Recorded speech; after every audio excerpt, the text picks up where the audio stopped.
Vroom, vroom. Beep, beep, beep, beep, screech. Vroom. Okay, I have to ask. Are you okay over there? You've been doing that for about 5 minutes. I am getting into character. I was Uh-huh. just, channeling my inner Emma from the source material we're looking at today, really inhabiting the spirit of the open road. I appreciate the method acting, truly, but I think for the listener's benefit, we should probably clarify that we aren't actually recording a sound effects library today. No, we are not. We are tackling a topic that literally drives people crazy. Huh. Pun fully and unapologetically intended. Uh-huh. We are talking about cars. Oh. But not just cars. We're digging into the absolute linguistic minefield of talking about them in English. It really is a minefield. Yeah. We're looking at mastering modern motoring English and specifically how to overcome what the source material calls the freeze response. The freeze response, oh, that hit me so hard when I read it. It's that exact moment when your brain just stops working. Right. It's a very specific phenomenon for language learners. You might have studied the flashcards. You might know the word for carburetor or transmission or windshield wiper. You got all the technical data. Exactly, you have the data. But then you're at a party or a coffee shop and someone asks you the simplest question in the world. So what car do you drive? And suddenly... Silence, nothing. Exactly. 404 error. File not found. Yeah. The source material points out that this happens because learners often categorize car talk as a technical skill rather than, a social one. That's such a good point. They panic because they think they need to be mechanics to answer, when really the other person is just making small talk. And that is exactly what we are going to fix today. We are taking this guide, which, by the way, features two very helpful personas, Emma and Jack, and we are extracting the absolute best strategies for sounding natural, relaxed, and confident. Mm-hmm. We aren't trying to make you a gearhead. We're trying to stop you from sounding like a robot who just swallowed a dictionary. That's the goal. Really, we want to move you from those textbook answers to real fluid conversation. And I think it's worth pausing on why this even matters. Because I know there are listeners right now thinking, I don't even like cars. I take the bus. Why do we need to know this? Well, the source makes a really compelling argument about the universality of this topic. Cars aren't just for mechanics or racing enthusiasts. They are what the text calls a universal connector. A universal connector. That's a great phrase. Think about it. Cars come up in almost every social scenario you can imagine. Oh, for sure. In job interviews, right? Do you have reliable transport? Yep. Dating. I'll pick you up at 8. In travel, in complaining about traffic, which is, let's be honest, everyone's favorite hobby, or even just discussing the economy and gas prices. It's true. If you can talk about your commute or your vehicle comfortably, you instantly build a bridge with the person you're talking to. Yes. But if you freeze, or if you give a weird robotic answer, that bridge just... it collapses. Precisely. So our mission today is to get you from car is blue to chatting away like you're having coffee with an old friend. Right, let's do it. Let's dive right into section 1, the art of the natural answer. The source starts with the most basic question imaginable. Do you have a car? It seems so simple. And that simplicity is exactly why it's a trap. Most learners, especially if they have been trained on really strict grammar drills in school, will treat this question like an interrogation. Right. Do you have a car? And they answer, yes, I do, or no, I don't, period. End of sentence. Technically, that is correct English. If you wrote that on a test, you would get a gold star. Full marks. But socially, in a conversation, it's a dead end, a total wall. It feels like you're talking to a police officer. Yeah. Name, John, car. Yes, exactly. It just stops the flow of the interaction cold. We want to avoid that interrogation vibe. So what's the fix? The source suggests a strategy that I think is brilliant in its simplicity. They call it the one extra detail rule. I love this. I've started trying to use this in other parts of my life, too. Break it down for us in the context of driving. It's very straightforward. Instead of just giving the binary yes or no, you simply add one small piece of information, just a fragment. Okay. So instead of yes, I do, you say, yeah, I do. I drive a Toyota. Oh, nice. Okay. And what if the answer is no? You don't just say no. You'd say, no, I don't. I usually use public transport. Or maybe, no, I don't. I prefer cycling. It changes the texture of the interaction completely. Yeah. It feels so much warmer, so much more open. It does. It signals that you are open to conversation. It gives the other person a hook to grab onto. A hook, right. If you say, I drive a Toyota, they can ask, oh, is it reliable? Or, oh, I used to have a Camry. If you say, I use public transport, they can ask, how is the subway system here? You're turning a query into a chat. It's efficient communication. But, and here's where we need to slow down, because Yeah. the source puts a massive red flag here. There is a grammar trap waiting in this simple answer. Yes. This is common mistake number one. Ah, yes. The I am driving trap. I hear this constantly. Do you have a car? Yes, I am driving a Toyota. Why does that sound so wrong to a native speaker's ear? Yeah. Because logically, I am the driver of that car, even if I'm not in it right now. It sounds logical if you translate directly from many other languages where the continuous tense is used for more general states. Right. But in English, we have a very, very sharp distinction between the present continuous tense and the present simple tense. Let's unpack that. Present continuous is the ing form, right? Driving, eating, talking. Correct. I am driving. In English, we use this primarily for actions happening right now, at this exact second. So if I call you on the phone and you are literally behind the wheel navigating traffic, you would say, I can't talk, I am driving. But if I'm standing at a cocktail party holding a drink and I say, I am driving a Toyota, I'm essentially saying that I am magically operating a vehicle while standing in a living room. Exactly. It sounds absurd to a native ear. It creates a kind of a mental conflict for the listener. Yes. For general facts, habits, or ownership, things that are always true about you, we use the present simple. I drive. It's like saying I smoke versus I am smoking. That's a perfect analogy. You might say I smoke to describe a habit, even if you don't have a cigarette in your hand. But you would only say I am smoking if you are currently lighting up. So for your car, you say, I drive a Toyota. Yeah. It means, in my life, generally, that is the vehicle I operate. That's it. So the takeaway is keep it simple. I drive a brand. And there's more to it, isn't there? The source gets into the sound, the pronunciation. Yes, there is a pronunciation nuance here, too, that the source notes. This is for the listeners who want to sound really, really fluent, not just grammatically correct. It's about how the word drive connects to the next word. The soft A. This is one of those things you don't notice until someone points it out, and then you hear it everywhere. Yes. This is all about connected speech. When a native speaker says, I drive a Honda, they don't separate the words. They don't say, I drive a Honda. That's the robot voice again. We are banning the robot voice today. Right. Native speakers link the V sound at the end of drive directly to the article a.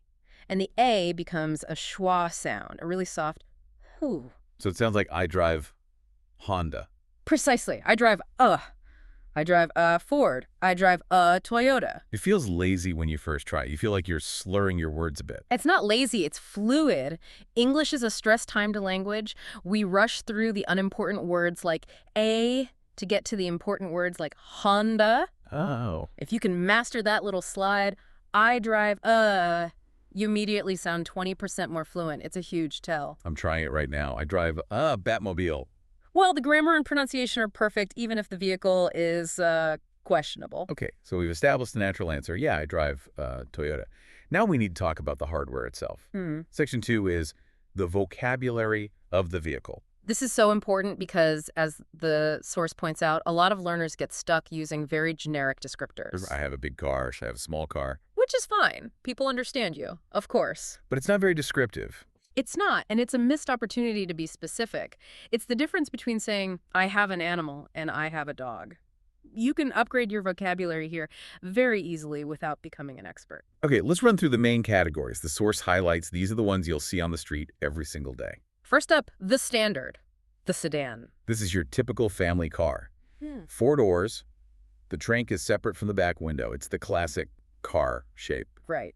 If you asked a child to draw a car, they would probably draw a sedan. Then we have the one that is very popular in cities, especially in Europe, the hatchback. The source calls this city-friendly. I like that description. It paints a picture. That's a great descriptor, isn't it? A hatchback is usually smaller, much easier to park, and the defining feature is that the back trunk lifts up with the rear window. The whole back is a hatch. I drive a small hatchback. It sounds cozy. It sounds practical. It does. Then you have the more utilitarian option, the truck, or a pickup truck. For hauling stuff, for work. This is huge in North America, especially. If you're helping a friend move furniture, you want the friend with the truck. Oh, absolutely. And finally, the modern option, the electric car. Or, an EV. But there's one big category we skipped, and the source puts a giant spotlight on it because it causes so many pronunciation headaches. The big family hauler. The one you see everywhere. the SUV. The SUV. Now, looking at the word on the page, if you are coming from a language where you read every letter as a combined sound, you might be tempted to say the SUV. I drive a SUV. It sounds like a cleaning product. Pass me the sub so I can scrub the floor. It really does, and the source is very, very emphatic about this. It is an acronym, Sport Utility Vehicle. Right. In English, when we have an acronym like this, we almost always read it letter by letter. So it's SUV. 3 distinct syllables. Yes, UV. SUV. Just like we say VIP, not VIP. Just like we say DIY, not DI. Are there exceptions? I feel like English always has exceptions just to mess with people. Well, there are a few, like NASA or laser, which are acronyms that have become words. But for cars, always spell it out BMW SUEV. So nobody actually says sport utility vehicle in conversation. Maybe a car salesman in a very cheesy 1990s commercial. Come on down and buy a sport utility vehicle today. I can picture that. But in real life, never. It's way too long. Just say SUV. It implies it's bigger, higher up, good for families. Everyone knows what you mean. Okay, let's practice putting this all together with our natural answer rule. All right, ask me. Do you have a car? Yeah, I do. I drive a small SUV. Smooth. You have a small SUV. Exactly. Natural, grammatical, and descriptive. You've checked all the boxes. Okay, so we've got the car type. Now we need to talk about the state of the car, the condition. This is where we stumble into the weird world of English idioms. We do. And the source highlights a phrase that confuses almost every learner at some point. What's that? It's the phrase, it runs well. Ah, yes. The source character, Emma, has a great reaction to this. She says, cars don't run. And you know what? She's right. They roll. They have wheels. They don't have legs. Why are we saying they run? It is a funny image if you take it literally, a Toyota jogging down the street in speakers. Right. But in English, for machinery and technology, the verb to run changes meaning. It just means to operate or to function. Okay, right. Computers run programs. The refrigerator runs. My nose runs, but that's a different problem entirely. Let's stick to the cars. It runs well is the gold standard phrase for my car is functional and reliable. It's the default. It sounds so much better than saying the engine works good. The engine works good is, well, it's clunky. And good is an adjective, so you should technically say works well, but even then it sounds a little bit like you're describing a toaster. Right. It runs well, covers everything. It implies the engine starts. It doesn't make weird noises. It gets you from A to B without drama. And to really hammer this home, the source tells a story about the host, Jack. And I think this story is a cautionary tale for anyone buying a used car. The cheap car story. I think most of us have a version of this story from our youth. So Jack buys his first car. Yeah. And the main selling point was that it was cheap. Very cheap. That's usually the first red flag, isn't it? If it's too good to be true, it probably is. But it looked good. Shiny paint, maybe some cool rims. He was excited. But then his friend asks the magic question, does it run well? And Jack's answer was the kiss of death. He didn't say yes, he said most of the time. Most of the time. You do not want a car that runs most of the time. That implies that some of the time it is just a 2-ton paperweight. Precisely. And predictably, the narrative climax is that 2 weeks later, the car just stopped, dead on the highway. Nightmare scenario. Absolute nightmare. But the linguistic lesson is solid. If you want to assure someone your car is good, you say, it runs well. So what if the car is actually garbage?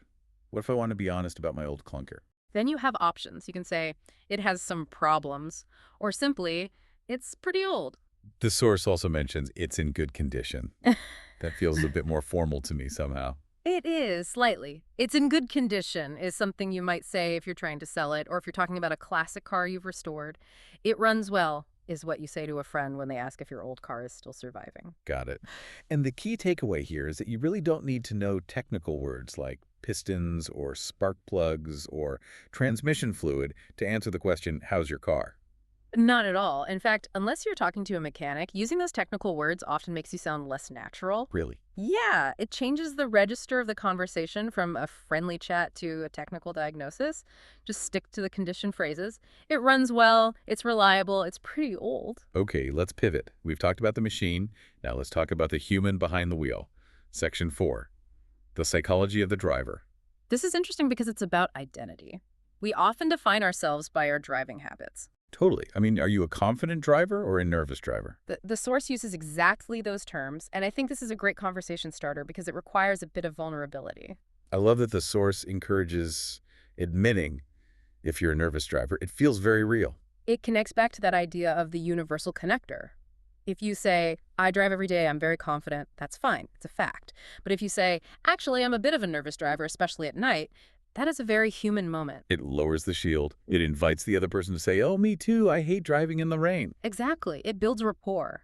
But, and there is always a but, with English grammar, there is a preposition waiting to ruin your moment of vulnerability. Common mistake number 2. Here we go. I am afraid from driving. Yes. This is a classic translation error. I hear this from speakers of Spanish, German, Arabic. So many languages. In many languages, the logic is that the fear comes from the object. The source is the car. So, I'm afraid from the car. It's a completely logical conclusion, but English doesn't care about your logic. English really, really does not. In English, the collocation, the fixed phrase, the words that are married forever is always afraid of F. Afraid of. You are afraid of spiders. You are afraid of heights. You are afraid of driving. It's such a small word, from versus of, but the source points out that getting this wrong is a dead giveaway that you're not a native speaker. It is. Prepositions are often the hardest part of English to master because they don't follow a strict set of rules you can deduce. You just have to memorize the pair. Afraid plus of, interested plus in, good plus at. So if I want to bond with someone over my terrible driving skills, I need to say, I'm a nervous driver. I'm actually a little afraid of driving on the highway. Perfect. You sound fluent, honest, and totally relatable, and you haven't triggered that foreigner error alarm in the listener's brain. Speaking of things to be afraid of, Yeah. let's talk about money. Oh, yes. The economics of driving. Section 5, modern motoring. We can't talk about cars without talking about what goes into them. Especially these days. Fuel prices are a universal complaint. It's practically a sport to complain about gas prices. It really is. The source gives us some basic phrases like, fuel is expensive, which frankly is a universal truth. Right. Or, this car uses a lot of fuel.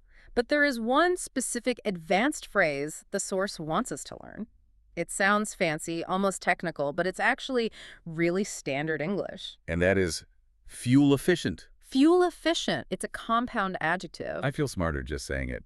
My car is very fuel efficient. It basically means the car doesn't drink much gas. It gives you good mileage. Learners often shy away from multisyllable words like efficient because they think it sounds too formal or scientific. Yeah, like something from a textbook. Exactly. But in this context, it's the most natural word to use. So instead of saying my car is good on gas or it doesn't use much petrol, which are a bit wordy, I should just drop it's fuel efficient. It's fuel efficient. It's concise. It's precise. And it shows you have a higher command of vocabulary. And speaking of efficiency, we have to talk about the electric revolution. The source spends some time on EV vocabulary because the verbs change completely. Yes. This is a crucial shift. If you drive an electric car, you cannot say, I need to fill up my car. You aren't putting liquid in it. So what do? We're not filling, we are. We charge it, just like a phone.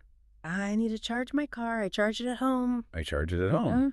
That's the dream, isn't it? Never going to a gas station again. It is. And usually the justification for buying an EV involves a specific phrase.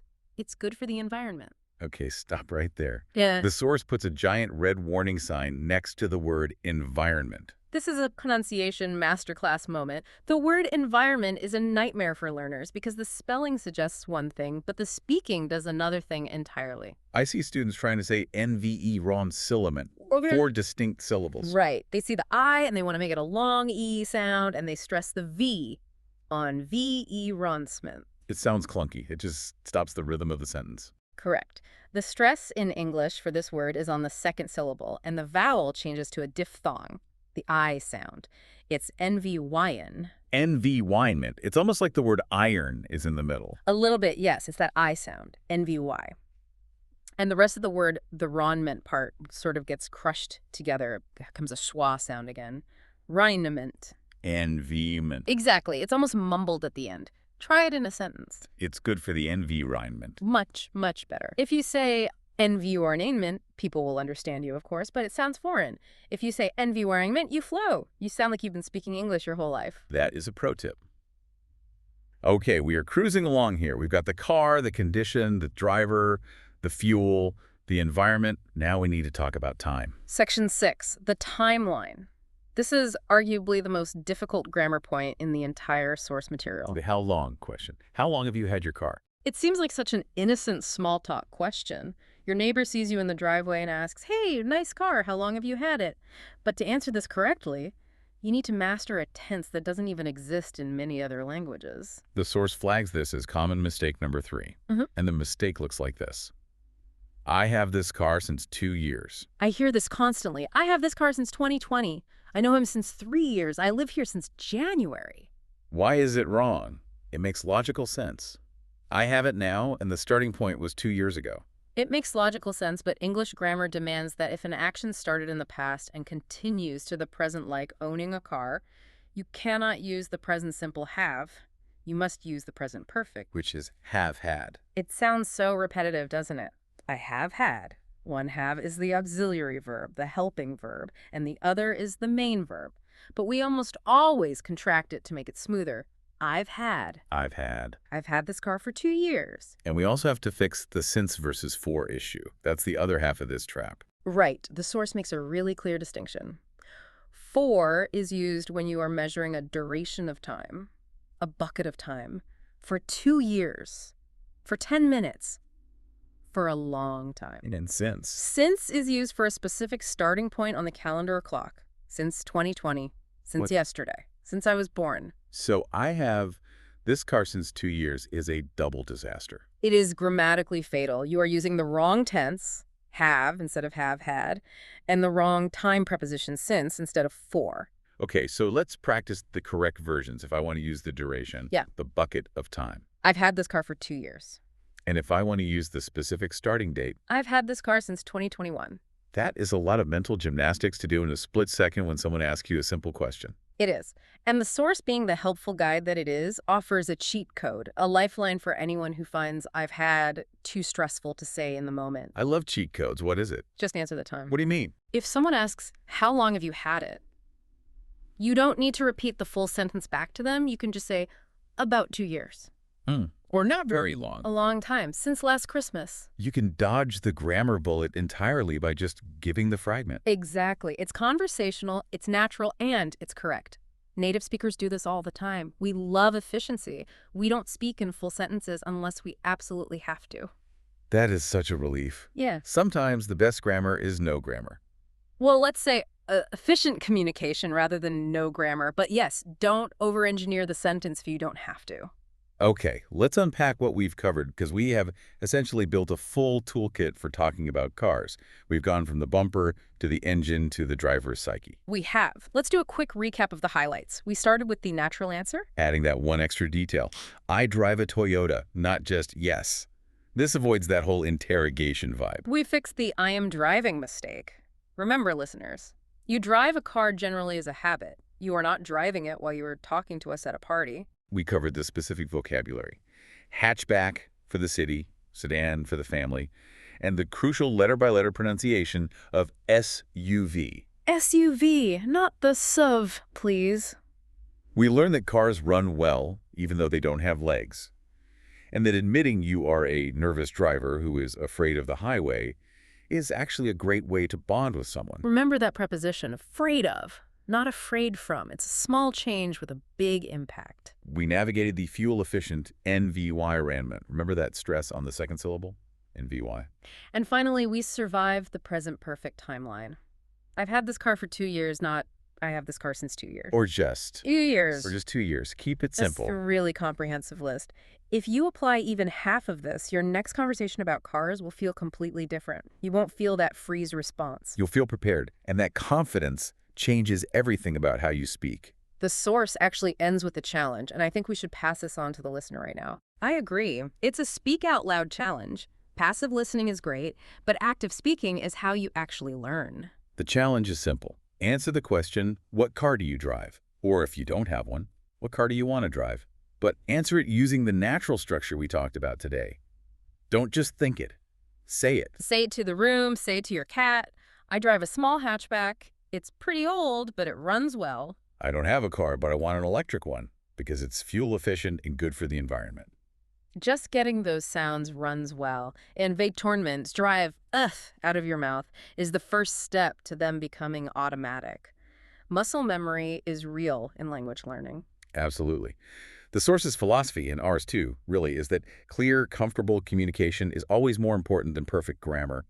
But with these tips, you really get both. You get the accuracy and the natural vibe. Exactly. You get to be yourself, just in a different language. Now, before we let you go, practice your car noises. Please don't start again. I won't. But I do want to say, if you enjoyed learning how to sound natural when talking about machines, you should probably stick around.